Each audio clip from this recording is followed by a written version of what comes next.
Hello guys, good afternoon guys. Wala kami lingaw guys, wala kaming magawa. Nalilinis ang asawa ko sa swimming pool guys at binidyohan ko siya ng drone guys, pero hindi ko pinataas guys kasi ang lakas ng hangin guys sa itaas.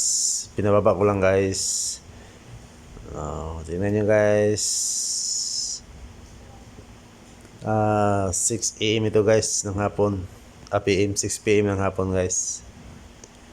Naglilinis kami guys kasi walang guest dito guys. Lumalabas ang mga guest namin guys.